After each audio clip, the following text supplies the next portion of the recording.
When it finally all came to a halt, um, I was doing more drugs than I was selling, and I was just I was done, man. I was a fucking addict. I started doing meth. I started doing crack. Just kind of all spiraled down. And then one day I found myself basically homeless.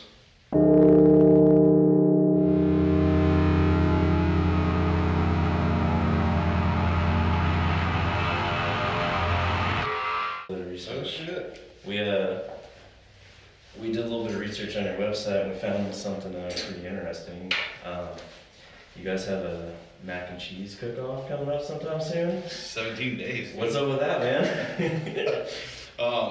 Yeah, we got like 20 cooks and Yeah. over 25 vendors. It's pretty sick. Yeah, we're interested.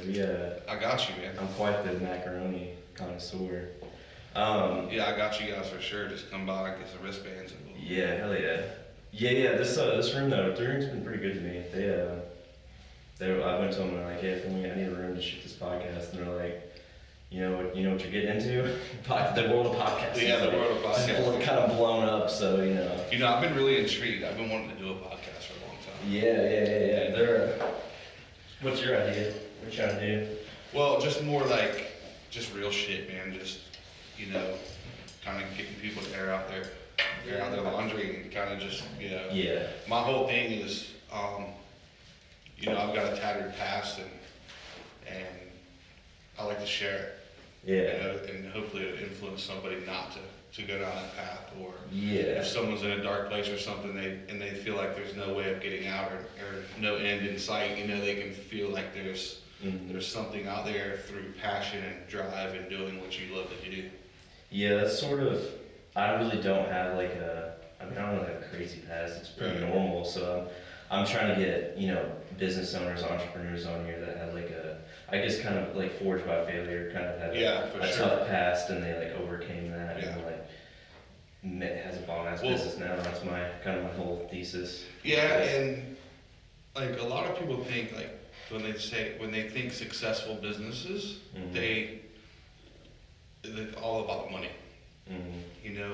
And you don't have to be rich and have a Fortune 500 company to be successful Mm-hmm. and be happy. Mm-hmm. I don't need a yacht. I don't Yeah. need 6 houses.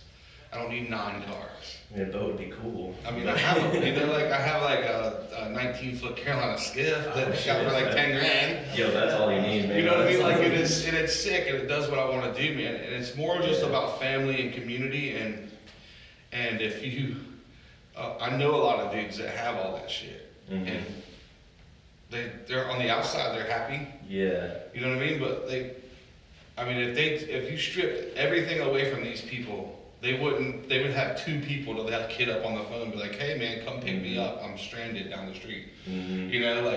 And I don't want to be like that. Yeah. I don't want to have people hang out with me because of our money or because of what we do. And I've actually ran into that with Surf Dreams. Mm-hmm.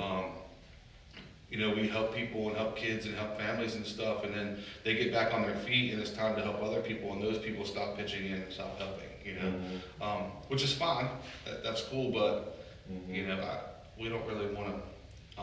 We don't want to have that vibe, man. We Yeah. wanna just be about community and be about Just doing what you love to yeah, do. just doing what you love to do, and that's what makes me rich. Is I get to wake up every day and dictate what I'm doing that day. And there's some days, man, like I've been building our new Shopify account. It's taken me like 23 hours, 23 man hours to build it. So that's what I've done all week, and along with other grinding and other stuff like that. But it's you gotta have motivation Yeah. to sit at your house while other things are going on and do that, because when you clock in somewhere, you're like, oh, I gotta go to work, shit, I gotta go work in the kitchen, like I came from a restaurant background, so I know how it is. So every morning I'm like, I got 9 hours of internet grinding to do today, Yeah. but it's better than washing dishes. Yo, it's hard to work at your house though, man. Like I do all my editing shit on my desk, and like waking up in the mornings and grind, dude. My desk is right next to my bed, so I'm like, Yeah. I want to get up and like do this today, you know. It's tough. Yeah, that's why I'm glad we have this. So like, I have to get up, I have to come here, and like make myself self-motivated. And sometimes I wish I had that space. Yeah.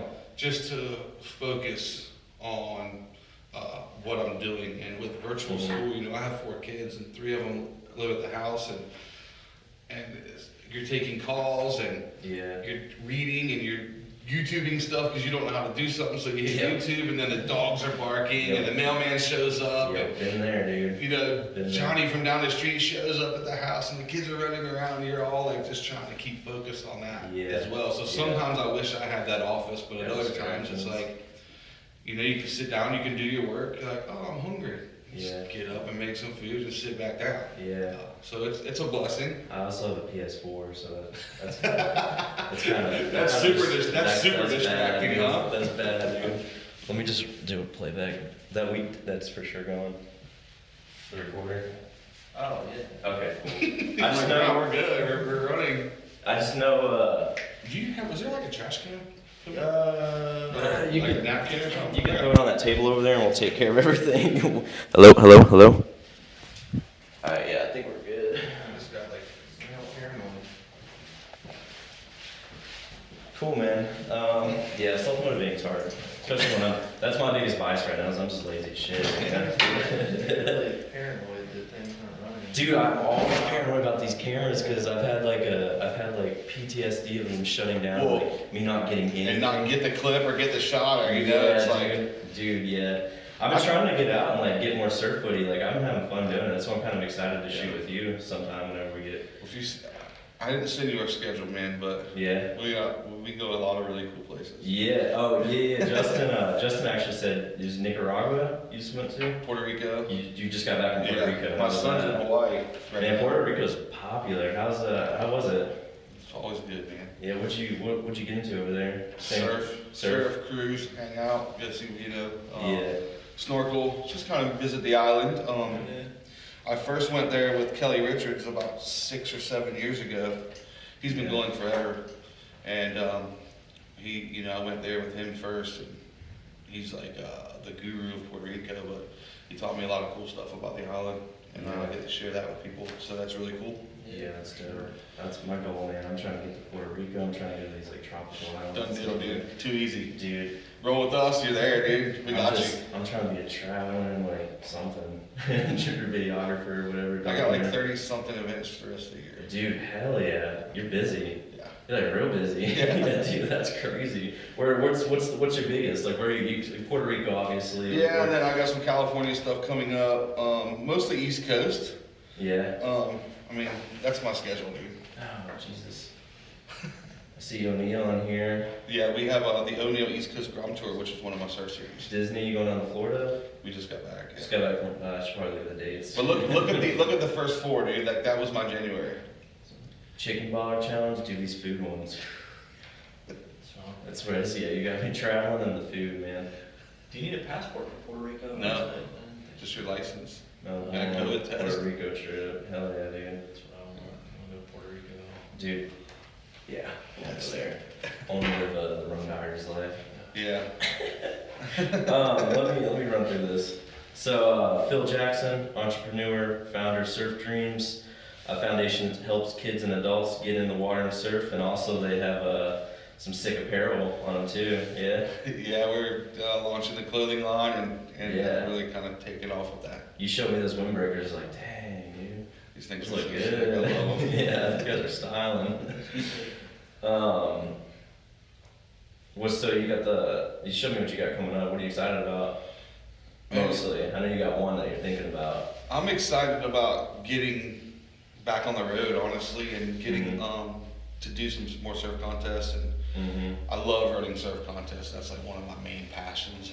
And I have the East Coast Grom Tour surf series. I have the Surf Dreams surf series, and then I also do a bunch of one-offs. I do a couple WSL contests, ECSC in Virginia Beach. So I just love running surf contests, and I love being around the families and kids. So I'm ready to get back to that. And it's been a cool off season. And it really hasn't been an off season for me. I'm still doing a lot of traveling and putting everything together for the year, but I'm ready to start the grind, man. So you're the guy out there barking out like like tricks and stuff like that? You're like announcing? Yeah, I announce, I direct, Okay. all the behind the scenes from permitting to Yeah. making heats and schedules to Yeah. ordering pizza. Good man. So is like surfing, have you always surfed your whole life? Is this why you started and jumped into this? I've always surfed. Started when I was about 7 or 8 years old. Mm-hmm. Really pursued surfing through my teens, and then I found cocaine. Okay. And then There we go. Surfing was off, you know. I Yeah. quit surfing. You mean it didn't help surfing? No, man, it didn't. You know, it didn't. I started DJing and Yeah. started rapping. But it helped out though, right? Yeah, I mean, definitely helped that I'm for stuck sure. around. It helped that. I mean, I had a good time, man. And, Yeah. and I DJ'd at all the big clubs in Myrtle Beach, and we had a rap group, Shamrock and QP, and we were like household names around here, and we'd put 300, 400, 500, 600 people in venues, and we would just use huge shows, and we did shows with like Snoop Dogg, Wu-Tang, Nappy Roots, Bubba Sparks. We've done all these killer shows, and just getting fucked up every night, partying, and just really just living the life, dude. Foam parties and MTV Real World parties at House of Blues and things like that, and being on the road. And I didn't have time for surfing, dude. It's like surfing, what's that? Yeah. I don't know. Yeah, it all came to a fucking screeching halt. Yeah, dude. I don't know, man. You're making it sound pretty good. We have a couple DJ friends, but like, I never really got the whole. We went to a couple like big parties down there at the Broadway at the beach. They're pretty fun. The foam parties and the painting stuff like that. Yeah. So that's cool. What kind of rapping did you do? Just more like. Got like an album out or anything? Yeah, is it out there? Yeah, you can, man. Dude, sick. I'll give you guys a little snippet. Yeah. And give you guys the links and stuff, and Yeah. it was fun. Yeah. It was a good time in my life, and it was like a good time, but also a dark time. Mm-hmm. And I wouldn't trade it for the world. It made me who I am today. Yeah. Yeah. And then when it finally all came to a halt, I was doing more drugs than I was selling, and I was just I was done, man. I was a fucking addict. I started doing meth. I started doing crack. Just kind of all spiraled down. And then one day I found myself basically homeless. Mm-hmm. And that, that was where my wife kind of jumped in, and she's, was like, all right, that's enough. Time to get clean. And she detoxed me. I sat in a hotel room in Garden City for a week with her.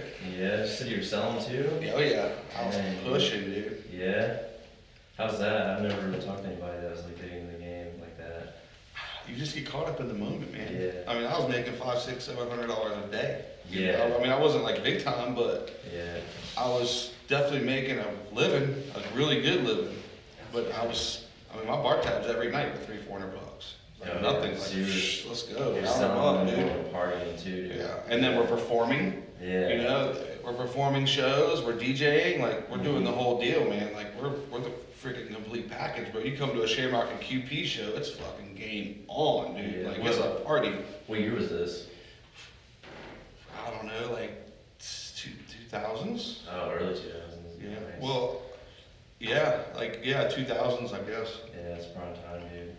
That's like spring breakers. It's like And it was spring fun. It was breakers. when downtown Myrtle Beach was popping, Alley Cats, Tribeca, Goodfellas, Gypsies, all them spots there, and then Club Icon, Club Kryptonite, After Deck, like all these cool ass spots, Spanish Galleon, up in Myrtle Beach, the Fat Joint, like all these dope spots. Myrtle Beach was really cool. You could go park downtown Myrtle Beach and go to like 7 or 8 different places and see 7 or 8 different really good bands. Like the local bands were good. Oh my God, it used to be just popping, with Ism and Flick It and Grill and Squirrel and like all these killer bands, and we all would just mesh, like no one was like it is now, like, oh, that band sucks, It's like you go and see your friends' bands and you promote your friends' bands, and it was just all a big community. Yeah, it's something I don't really hear about any like this scene having like a rap community or just rappers come through now, but like I've never heard of Myrtle Beach ever having a we built it. I had a series called Hip Hop Live, Yeah. and we built it to where there was 12, 13, 14 different groups on a show, and there'd be 1,000 people there. And we would do like spots like Island Bar where we would sell it out and there would be 300 people there. Then you do spots like Boathouse where there'd be 800 people there. Oh yeah. We did a couple at the House of Blues, there'd be over 1,000 people there. So there was a community, Yeah. and everybody knew I didn't take any shit. Like, you know, they respected my events, and we respected the venue, and no one started any shit. There was some, we had issues sometimes. So you gotta be the enforcer too. You gotta be the enforcer, man. Just let people know, because venues don't open up to rappers. You know, white, black, Asian, doesn't matter. They don't open up to rap music. They don't want to hear it. They don't want to have it in their building or nothing. And I think it's just trouble. That's their mentality. You know what I mean? And I mean, we were doing shows like, shout out to Trip from the Boathouse and Jason Black, and Brandon Bouchard from Island Bar. Like, those guys gave us a chance, and they saw that I was professional, and their bar made money, and there wasn't any issues. So they would have us back. Yeah. And boom, all of a sudden we got a freaking scene, dude. It's all about that's when I started the Hip Hop Live series, and all these rappers could come in and they could perform. Yeah. You know, under this platform, and there would be people there. Yeah. And then we were getting people who didn't like hip hop that were just at these bars liking the show. So now they were becoming fans. So it was a really cool deal, a really cool scene for a long time. And I was stoked to be a part of it. Did I hear you say something about Wu-Tang coming here? They did back in the day. They did? Yeah. You got to perform with them? Yeah, it was Method Man and Red Band. Oh, sick. For the How Hot tour. Yeah, okay, that's pretty cool, dude. Yeah, it was sick. And I think somebody was with them, like, they had several of their crew with them. I can't remember exactly who was there, but it was fun, man. Yeah, man, I got to see Afroman at the Boathouse, remember a couple years back? Yeah. He's at the Boathouse. Actually, I opened up for Afroman. That night? Yeah. Shit, I was there late, so I missed that. Yeah, you did. Yeah, I had to work it was at me Walmart. and it was Deckham, which is a beatboxer. Yeah. Because Shamrock was out of town, or Shamrock was doing something else, and so me and Deckham opened up for him. Kind of funny story about that night is I was hosting, and we'd done performed, and I forget, DJ BZ or whoever the DJ was, and I was just like, where the fuck is Afroman, dude? Like, I was up there, and like, I'm like, yo, where's this dude at? Like, we gotta get this show on the road, you know what I mean? Like, I was running out of material, and I was just like, so I peeked my head, so the Boathouse has like this window off to the side of the stage, and I peeked my head back there, and I was like, yo, where the fuck is Afroman at? Where's this motherfucker at, dude? And he's standing right here. And like, I didn't see him. Like, opened the curtain, put my head in there, I was like, ah. So like, yeah. I mean, you got a show to run, man. But he was show up. He was not happy with it. He wasn't. And he was fine, but he wasn't happy with me. Yeah, I feel that. Yeah. Yo, I played with him at the Brick House too when he came a long time ago. Yeah. And I actually sold him a bag of weed. Yeah. Dude, I remember I remember he was up there with that double-headed guitar and he was passing a joint around to the audience member. I was like, that's pretty ballsy. Like, it's cool, and then he's giving shots of Fireball out. I was like, this is the show, dude. Yeah. This is why I come here. Yeah. So. And that's what it makes a good artist. You know, is they put on a show and and he was just in the moment, and that's awesome. Oh man, it just looked cool. Like, he had that double-headed guitar and the flag in the background. It was like, he was balling, dude. That was a good night. Is there anything that stands out from like any shows that you did? Like any like wild, did you have to like kick people out, or like anything wild shit happen?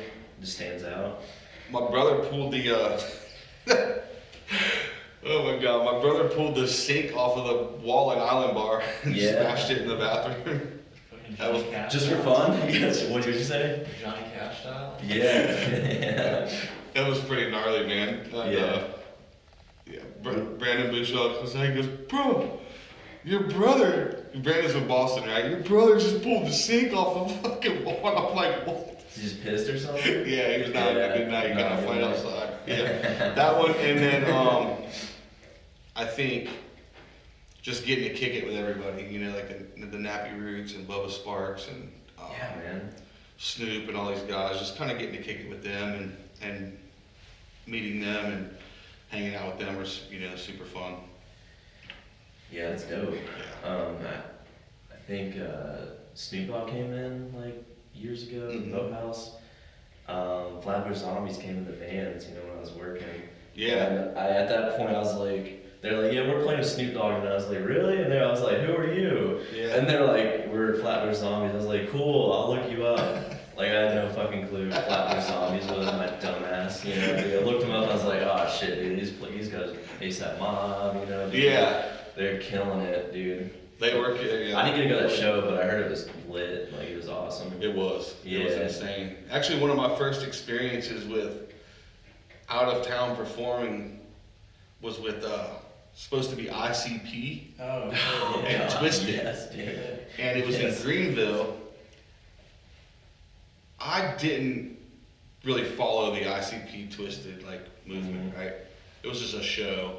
we really just knew about them because the gathering of the Juggalos was like.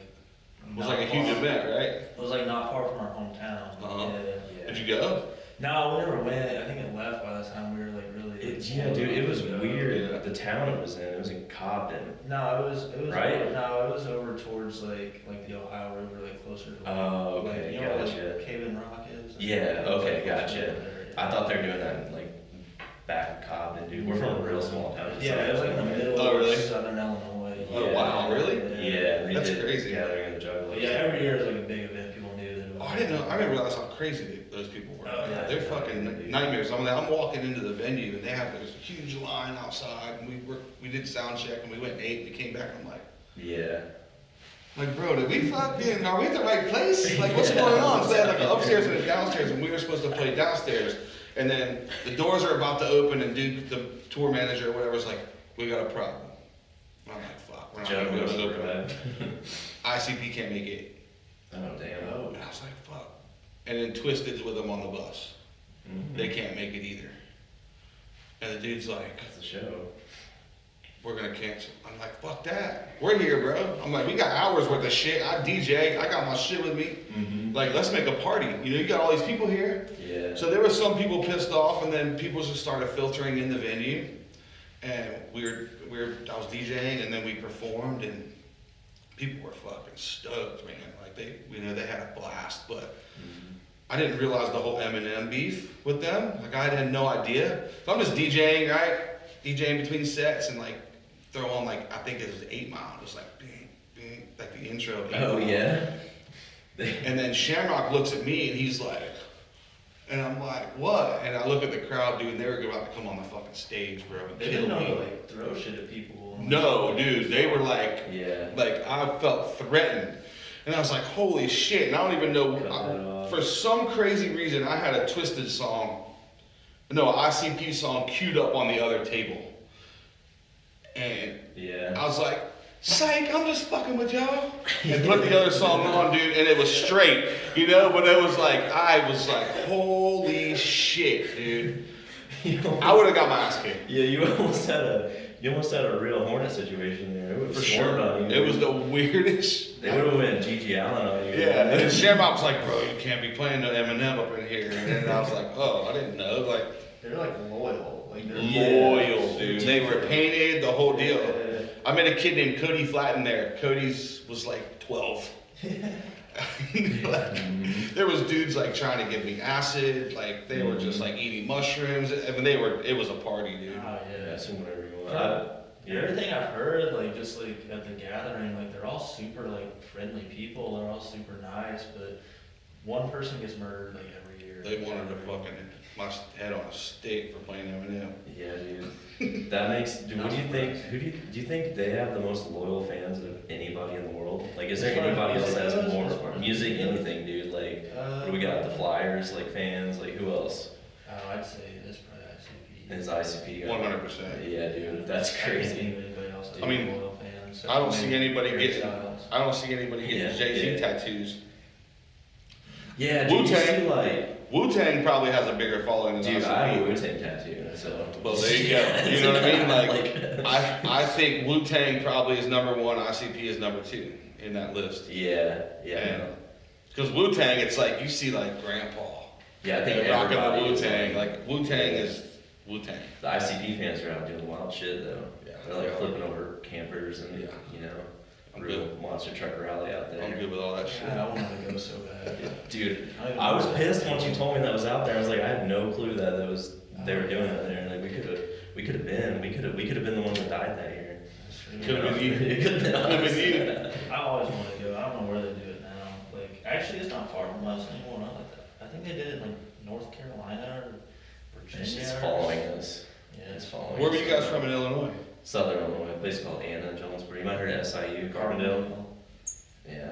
We usually get that. it's I don't a even know small like town, what the dude. Midwest looks like. I was born in Ohio, Yeah. but we came here at an early age, and so I've traveled all over, man, but I've never really been in that like the Midwest.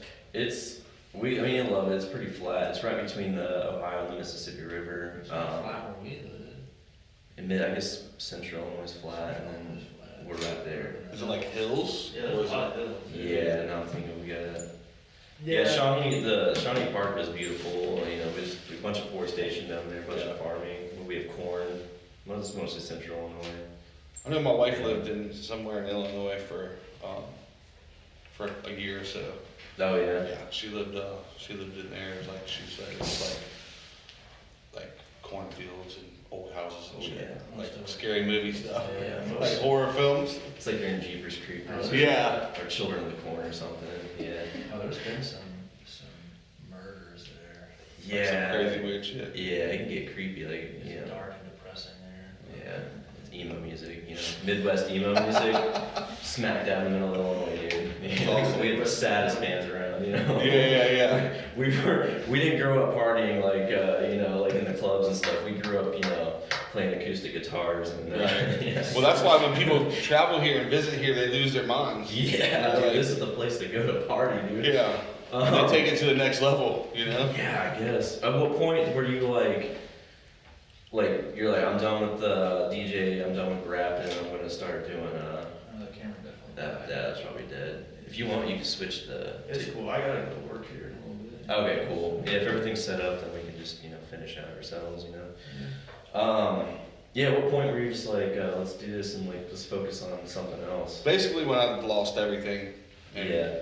it was time to Yeah. time to move forward, and it was time to get clean and straighten my life out and focus on my family, which it was rocky, man. Like I was blessed with a job at Mellow Mushroom when they first opened in 2008.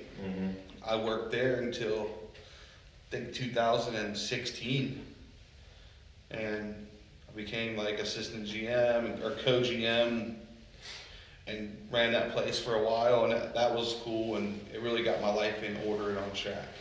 And then, you know, Surf Dreams came about, and I wanted to do something to give back to the community and get more kids into surfing. And I was surfing again, and my kids were starting to surf, so I was really stoked on surfing.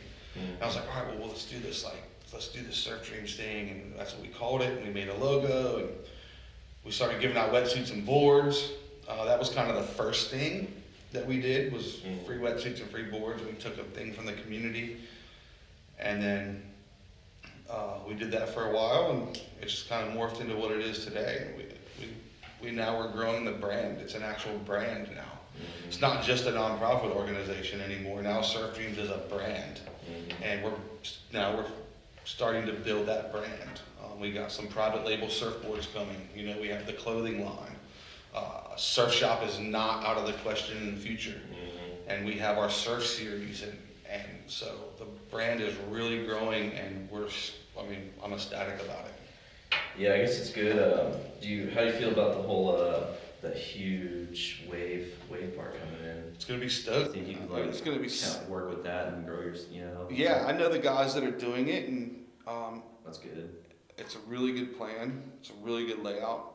I hope it comes to fruition, and I'm stoked, and hopefully I can be involved in it. I'd actually be stoked to be like the event coordinator or something like that out there. Yeah. It's a great thing for surfing. Yeah. And And what a better place. You know, you can't find a better place to put something like that because our waves are not the best in the world. We do get the magic days, and it's pretty much rideable all the time. And we have our flat days, but if you want to get out there and surf, you can. But we have to travel. If you're gonna pursue surfing and you want to get better, you have to travel. And this will free up some of that burden on families to where their kids can progress as surfers, and even in the wintertime. Yeah. You know? Do you think more kids want to travel if they got this in their backyard though? Everybody wants to travel. Yeah, It doesn't matter what's in your backyard. You know, like these, especially to tropical locations and surfing different waves. I've been to the Waco wave pool several times. In Waco, Texas. Yeah. I've been to Typhoon Lagoon in Florida several times. I haven't been to an urban surf or American wave machines like they're going to be building here, but I will say this: there's nothing better than an ocean wave. With these wave pools, it's the same. They have different variations of the wave, and trust me, I could surf it for probably 5 years and never get tired of it because it's magical and it's insane. But surfing's about the journey as well, and about meeting new people and being in different locations. So that's really key, and the kids are really stoked to travel.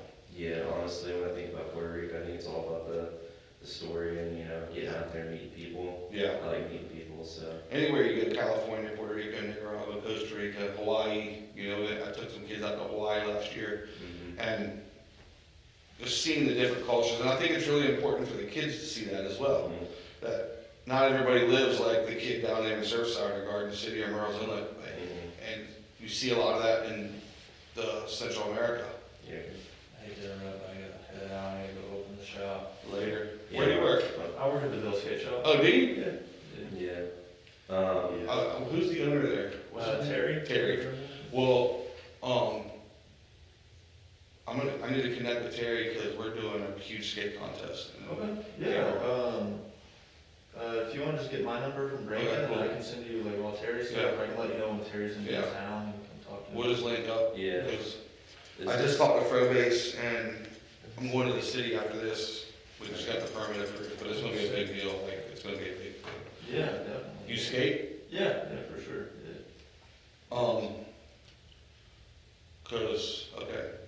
I'll get it with you because we're gonna be needing judges. Frobase is gonna announce. Yeah, for us, yeah.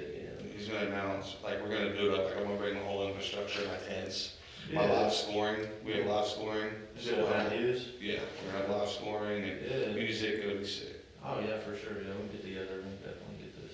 No, it's gonna be a first of a kind in this town. Yeah, that'd be good to get big.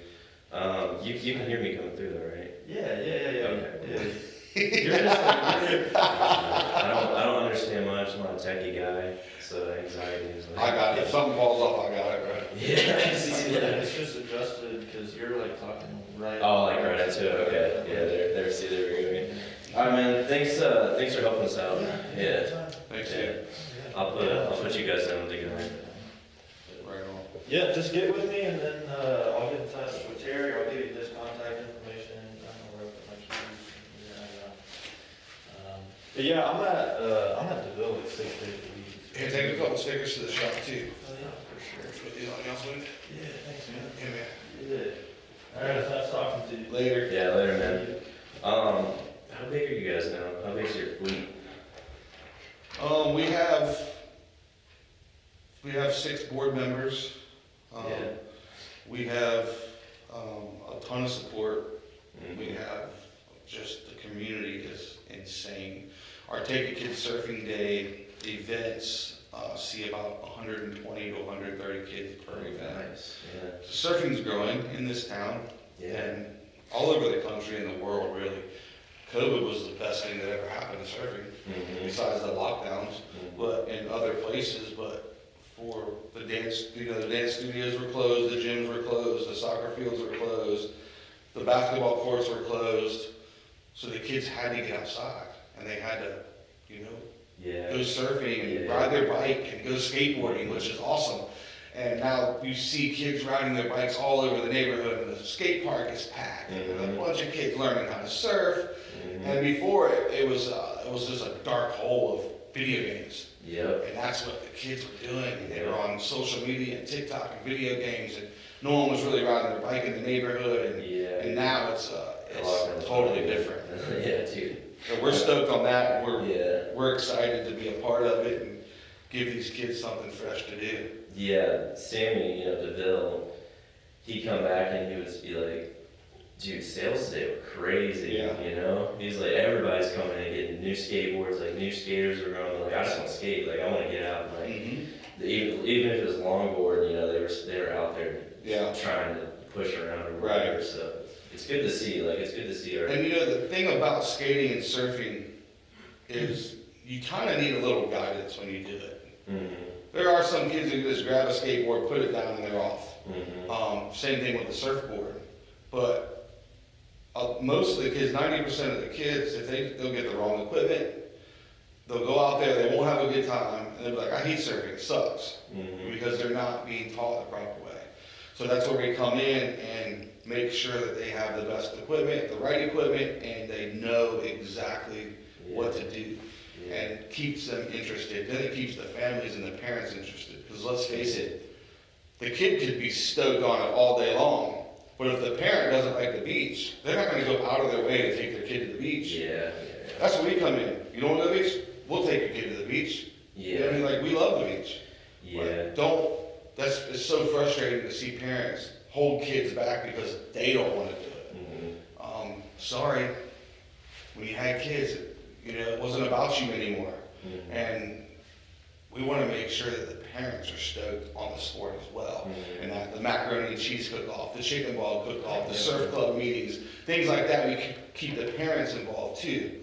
And makes them feel like they're part of something bigger than just my kids going surfing. They're part of the community. And they're part of our mission. And they're part of Surf Dreams Foundation. And that's what's important. And that's what makes it happen. Yeah, I guess people want to feel included at the end of the day. Yeah, they want to feel included, they want to feel important, and we need them, they need us. It's a great partnership. Grow, get everybody on board. We have people that we've, had marriages come back together because of surfing. We've had friendships come back together because of surfing. I mean, we have a pretty solid crew of parents right now in the Surf Dreams camp. They're from Florida to North Carolina to Virginia to South Carolina, and everybody's coming together. We had a birthday party for somebody the other night, and people drove in from Carolina Beach and Oak Island, to come to this birthday party. So it's bringing the community together, and it's bringing the parents together as well. It would have meant the world to me to have something like that for skateboarding where we're from. Right. It was 40 minutes in your skate park. 30, 40 minutes. We had to go to Purdue, we had to go to Kentucky. So it would have meant the world to me to have like a little bit of guidance, a little bit of people taking me places. But and that's why we have the van too. We have a 15-passenger van. And we load them up, dude. Load them up, and we do a spring break trip every year. We take like 15, 18 kids for free to Florida, and they go on their spring break trip, Cocoa Beach, Sebastian Inlet. We go down there and stay at this cool ass resort. And they get to hang out and just be a kid for spring break, and it doesn't cost the parents much money except for food. And we do one in Christmas time too. We took 19 this time. Christmas. We did between Christmas and New Year's, same thing. In Florida? Yeah, we went to Cocoa Beach. Cool, man. And we just put them in the van, and all summer long we're taking them to the contests, we're taking them to just free surfing in Carolina Beach, or Ocean Isle, Cape Hatteras, Virginia Beach. We're just taking them and getting them out there and filming them, getting some pictures, and letting them have a good time and have fun. It's awesome. Yeah, that's tight. How far does it reach? Like you said, like North Carolina, you have like a bunch of people traveling to get to you guys? Yeah, we do. Florida to Jersey. The O'Neill East Coast Ground Tour that I run. It's my partner and I, Seth Brody from Virginia Beach. We had our contest a couple weeks ago in Melbourne Beach, Florida. Had kids from every East Coast state, even including I think the Maddens are from Jack Madden. Their family's from like New Hampshire, and they were there. So Jersey, Virginia, Maryland, Delaware, New York, Northeast, You know, Yeah. Southeast, everybody was there. Yeah. And it's awesome to see the people come together. We get a host hotel and everybody kind of hangs out and meets. And cool thing about surfing and skating too is if you meet a bunch of people and you know a bunch of people, you can travel and have a couch to sleep on. Yeah. You know, you can have the community, which makes the parents feel better because when the kid's 16 or 17 and he gets in a car with his friends, Mm-hmm. he goes surf the Outer Banks. Mhm. Like, oh, they're going to Phil's house, you know, or they're going to someone's house, so Mhm. it makes the parents feel better. Yeah, they know everybody. They know everybody, they know where they're going, they know they're going to be taken Yeah. care of. We're a community, man. Like, we won't see one of ours, Mm-hmm. you know, one of our kids or adults or anything go without. And that's just in general, you know, being a good human, but Yeah. they look out for each other, which is really cool. Cool. What's your what's in the future? What do you like plans for? You know, I guess you trying to expand. You trying to get more apparel. Like, We are, man. What's your crazy ideas? You know, the expansion is really, Mm-hmm. if you would have asked me that same question 6 months ago, Mm-hmm. I just would have said, I don't know. Yeah. But it's clear. And Yeah. once you start looking for things, they come, and it's clear now what we're gonna do. Mm-hmm. And we're expanding the Surf Dreams brand. Mm-hmm. We're gonna continue with the surf events. We're gonna continue with the fundraising events, and we're gonna continue getting more kids into surfing. And Yeah. our ultimate, I think our end goal is probably like a brick and mortar Okay. for Surf Dreams. And Yeah. that's pretty much my goal. Yeah. And it's pretty clear to me now that that's what I want to do. Yeah. I'm 40 years old, about to be 41. Mm-hmm. I haven't had a clear line of sight of what I wanted to do in my life, just kind of whatever happens next. You Yeah. know? Yeah. But now, I can't do 36 events a year for the rest of my life. Mm-hmm. You know what I mean? I can't do that. Yeah. I thought about real estate. I kind of want to do it Yeah. to fit my lifestyle, but I kind of don't. So I think our focus is a brick and mortar to really have a home base to help kids surf and help kids skate. And we're branching off into the skate community now, which is awesome. Yeah. Cool. Yeah, I think you'll do pretty good at the contest you're talking about. Terry's a good guy to get in with because you know DeVille's like the big shop right now. I've never even been in there. Dude, it's cool. I'm not sure what they're trying to do. They're trying to get a new spot, but it's a cool place to go. Yeah. Like hang out, just meet people there. I'm blessed to have Aaron Frobase Yeah, he on our feels side it. and on our Yeah. team. And Yeah. he's He'll get gonna- shit done, man. Yeah, he'll get it done, and I've got the event side of everything in the bag, and he's got the skate knowledge, Mhm. and he's going to be working as our event advisor Mm-hmm. for all of our skate events that we do. Cool. So he's going to be advising me Mm-hmm. on how it works in the skate world, Mm-hmm. and I'm going to bring a little surf world flair to it, Cool. and my event coordination, event production, we're just going to transfer it right over into the skate. Yeah. And it's all the same, it's all the same format, and it's all the same layout. And we're just gonna do the best skate events we can, period. Did you happen to get to the Halloween contest this year? I didn't. I was out there filming, but Verbace did pretty good with that. Yeah. Yeah, it was pouring, and he's like, we'll hold it out, we'll wait. Sun came out, it was good, That's what I like about Aaron, is he's level-headed, man, and he's, Yeah.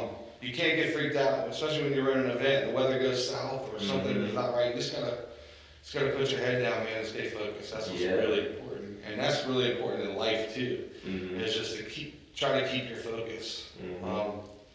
Which I think a lot of people lose focus or lose sight and lose drive. Yeah. But if you stay focused, man. Yeah. What about you? Go ahead. I try to tell the kids, like, stay focused. Yeah. You can do whatever you want, so you gotta focus. Find something you like and do that. Don't feel like you have to do anything. You can't I wish half-ass I learned anything. that, Yeah, like, don't half-ass something. If you're gonna put effort into it, put all your effort into it. Yeah. Absolutely. That's what I did kind of with like making videos. I try to do like the whole. I like design still, but like I try to do like social media marketing. I try to be that guy that like juggle everything. But the second I just focus, like I'm just gonna make videos and focus on that. And something. I did the same thing, man. Some people come by and be like, let's work together. Yeah. You came by and small things will happen like that, and you'll just get momentum. And It'll happen along the way and you don't realize that's what's happening. Yeah. People always ask me, like, what's next for Surf Dreams? Like, I don't really know what's next. Mhm. I thought this was going to be a wetsuit and a surfboard drive Mhm. 5 years ago. you know, and this is what it's turned into. Mm-hmm. And so I don't know. What's next is whatever it calls for. You know, wherever the path takes us is what's next. Mm-hmm. I don't know. What about you, man? You still able to get out there and surf? Yeah, man, surf as much as I can. All the time? Mm-hmm. Alright, cool. Usually I hear people are doing stuff like this, they're like, yeah, I just don't get to skate, I don't get to surf anymore, I don't get to do this, I don't get to do what I, Listen, really love. If I'm in this business and don't get to surf, I don't need to be in this business. Yeah. You know what I mean? Like, Yeah, absolutely. I need to just go get a job somewhere. I have the talent to make 6 figures. I can Mhm. probably go work for a company, make 6 figures, have insurance, Yeah. be off on the weekends, Yeah. you know, Sounds have a company car. Yeah. Sounds awesome, don't it? Not even close, dude. I love being broke. You know what I mean? Like, I love having, Yeah. you know, a 1,500 square foot house. Yeah. I love being able to come hang out with you for the day. Yeah. Or you know, go pick the kids up and go to Florida for 3 days if I want to. I love that, Yeah, man. that's what's up. And That's what's up. that's what I love. And I get it all the time. Mm-hmm. Must be nice. Mm-hmm. Oh man, must be nice. You got the dream life. You got the dream job. Mm-hmm. Bro, let me tell you something. We wake up every morning with the same 24 hours. I got the same 24 hours as you got. Yeah. It's what you do with it. Yeah. And it's all about your vision. Mm-hmm. You know, if you want a 3,000 square foot house and a $100,000 boat Mm-hmm. and an $80,000 truck, Mm-hmm. you're gonna have to work and you're gonna have to get a job. I mean, I do, but I don't want to see the same shit every day, dude. Right, you know what I mean? don't wanna Like, work 12 hours doing some bullshit. so, you know, a lot of people like, oh, it must be nice. Well, it is. You know, it's like, Mm-hmm. maybe if, you know, if you like what I do, maybe you can join us, but you gotta get rid of that, you know, you gotta get rid of that $2,500 a month house payment. Cause this shit right here ain't gonna make you that kind of money. Mm-hmm. You know, you gotta get rid of that $750 a month car payment, cause you're not gonna be able to afford that doing what I do. You know? Yeah. You can afford the $150 boat payment Yeah. and the $180 car payment. You can afford that. Yeah. You know what I mean? Like, and the $600 mortgage, you can afford that. Yeah, yeah. Pick what you like, man, and then focus on this. I feel like though, like, you keep doing it, like the brand's gonna get bigger, and you're gonna start, like, the windbreakers are dope, dude, and like you're I gonna appreciate start like popping off. And that's cool, Eventually, man. If dude. that comes, it comes. You Yeah. know. But I don't have the mentality of I'm gonna be rich in money. You know, I'm not gonna be rich financially. Yeah. Like, I'm rich, dude. I got a beautiful wife. I got a beautiful family. Shout out. I got you know, I got like, I don't know. I feel like that we're in the right direction, Yeah. and I'm stoked on where I'm at in life. Yeah. And the people around me, which you know is super important too. I think you got a good designer too. Like all your stuff, like your logo and stuff like that, like the stickers. You got like a cool concept, like Appreciate it, man. more clothes. Like, is that what you're going for? Yeah. Yeah. You guys got a good designer too. So who are My you? designer's a dick, dude. It's yeah. Yeah, I do everything in house. So Oh yeah. 90% of the stuff I design myself. Oh yeah. This logo, the OG Surf Dreams Foundation logo was done by Al McWhite. He works at Native Sons now. Yeah. He designed that, and then so we kind of It seems kind of Native Sons-esque, like it. yeah. Like it seems Well, like you know, Al's the dude, man. Yeah. He's dope, and Yeah. I take a lot of stuff that I see and I recreate it. I mean, that's what it is. I use a lot Inspiration. of like I use a couple different like vector-based programs that the base of the design is already there. Mhm. You just tweak it. Yeah. Because I'm not an artist, dude. I can't even draw a stick, dude. Yeah. You know what I mean? Like Yeah. I'm not, and so I Yeah. can't draw everything out. I have some Yeah. people on the team that can, but for the most part, something like these stickers and you know simple designs, man. Mhm. We do it in house. Yeah. You got in with a good team too. Three Ring take care of you. They're like, even if you did have some like wild idea, I mean, they're gonna. Yeah. They're real good. Guys in the back are real good at design. Guys in the front are real good at marketing. So. Yeah, they're super cool, man. That's kind of our next step is Yeah. the marketing aspect and really getting it out there outside of this community Mhm. and really growing the brand nationwide and international. Mhm. Well, here we go. See what happens. Yeah, that's dope, man. The question I got for you though is, are you ready to freaking be down the surf dreams, dude? Yeah, dude, I'm ready to put together surf docks, like Yeah. surf skate docks. My big thing, I have like a bunch of like kind of, I don't know, what would you call it, like kind of bougie idea, like artsy ideas. You know, like I'm doing DIY skate spot documentaries. Bruce Spot, you know, Whip Snake. You know Whip Snake. Interviewed that guy, so I'm about to put together that. I have a bunch of projects that I'm just trying to get out there. I'm trying to do like a homeless man. Did you meet Rick? That's always on a Whip Snake. Yeah. He's an older dude who's got a daughter. Yeah, he's the main guy, right? No, it's Tom. Tom Mercer's the main guy. I don't think I met Rick. Yeah, Rick's the one who told me about Whip Snake. Oh, Did you go out there? Yeah, we've been there a couple times, dude. It's so cool. Have you been there? No. Dude, that man is let me just, that guy's a madman. Yeah. Yeah, I mean, I've seen it. Yeah. I've seen clips and stuff. Yeah. It's like, it's gnarly. Like that metal thing they got and stuff. Yeah. I've seen and he's done it all himself, right? Yeah, that's the crazy part. He started off younger. He's an engineer. Like, it was cool. He works in Charlotte building machines. And he's like, no. I'm a sculpture artist too. Builds sculptures. He has a tour through his whole property of sculptures he's built, welded, like metal sculptures. Cool. And he's like, I'm a skater too. I've skated my whole life. I'm gonna build a skate park on my property. It's like with like a snake run. Yeah. The bowl at the end, there's sculptures in the park, and I'm like, dude, that's like that blew my mind. And he's like, Tony Hawk's been here, Christian Soy's been here. Everybody's been here. I'm like, it's like the underground spot to go. I'm like, who are you, man? So like, I gotta get out there and make a documentary about this guy. Halfway through filming it now. That's the great thing about what you do. Mm-hmm. It's like that's what you want to do. And you can go do it. It's people. Yeah. I'm trying to I want to do like people like doing big things like you and Tom, documentaries about doing that, and then like on the other end I'm recording, homeless people have stories. Yeah. I'm out there recording homeless people because I want to hear them. They've got a ton of stories. That's on the fringe, dude. A lot of people don't like that, but I'm like, I don't give a shit, dude. I'm doing this is my idea. I'm doing it. Exactly. Yeah. Hey, listen, you're gonna run into people who don't like it. Yeah. You're gonna lose friends. Yep. And you're gonna lose friends over business. You're gonna lose friends over things you do. As long as you stay true to yourself and you like it, that's all that matters, man. Yeah. And it sucks, but it's just part of life. Yeah. Not everyone's gonna agree with you. Not everyone's gonna like what you do. Mm-hmm. But as long as you like it, and you stay true to it, then it's all good. Yeah. I've sort of, the past 2 years, I've started building like a pretty good team, Yeah. I got Sammy, I got a couple other film guys, I got my second shooters, if I'm gonna go, we're gonna go make like a wedding documentary or like a wedding video, like I got a second shooter, Yeah.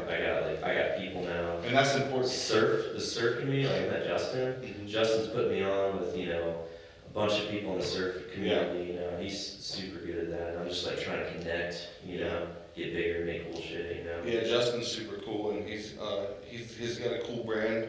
Yeah. I like his brand, Yeah. Nobody. It's a great brand. I'm trying to put together a little documentary for him too, just a business documentary. He's got it going on, man. I never thought that I would be into brand building, but Yeah. here we go. This is so punk rock, dude. I like it. Yeah. It is. I love that. That's my background. It's kind of emo music and punk rock, Yeah. Rap And I'm starting to find where my headspace is now. Yeah. I've suffered, I don't want to say depression, but I've suffered the past couple years with kind of like some internal depression. Yeah. And what I want to do with myself and Mhm. what people think about me and what people think about what we're doing and Mhm. just all this stuff that I've kind of held inside and I hid Yeah. and I suffered with, and it's starting to be a little more clear now.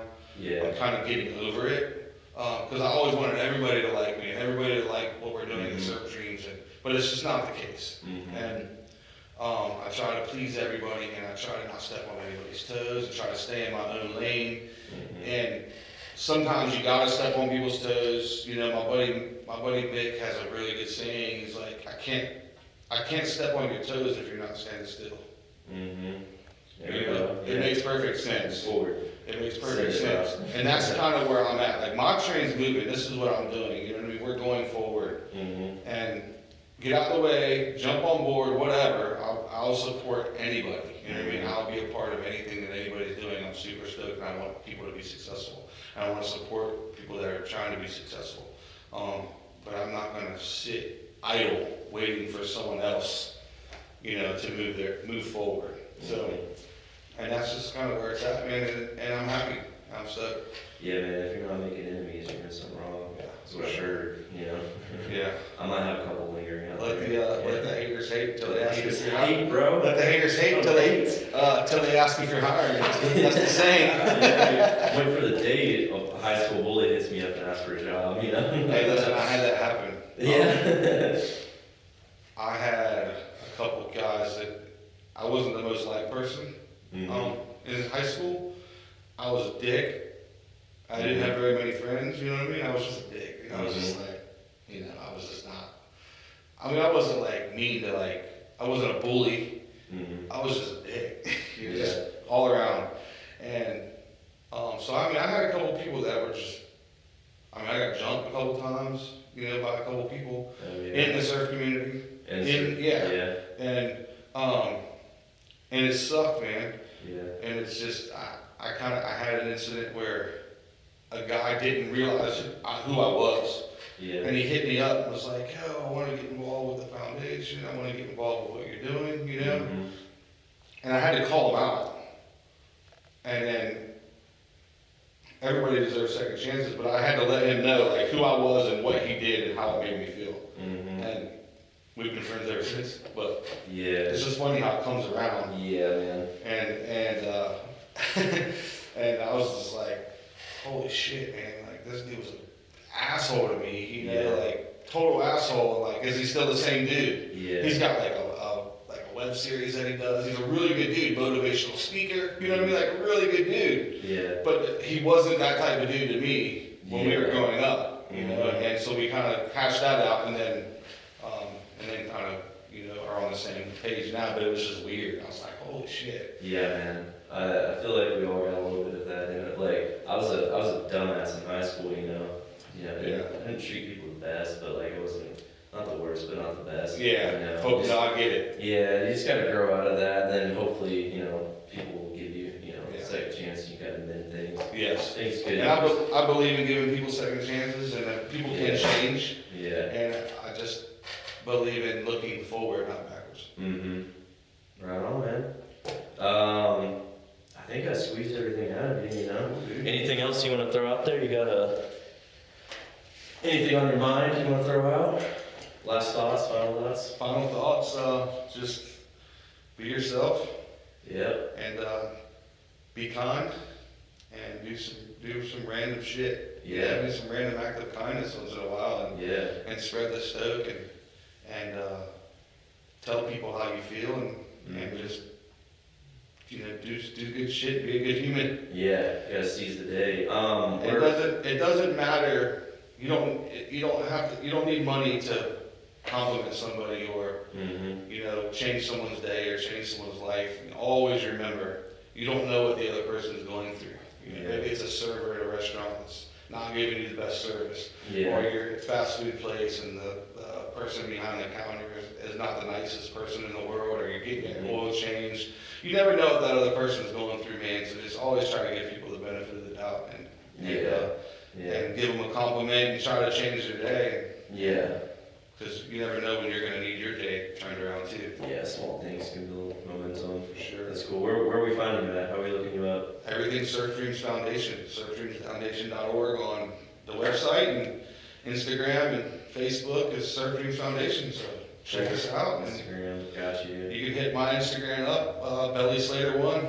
Belly Slater 1. Cool, man. Cool. Thanks for doing this, man. Yeah, absolutely.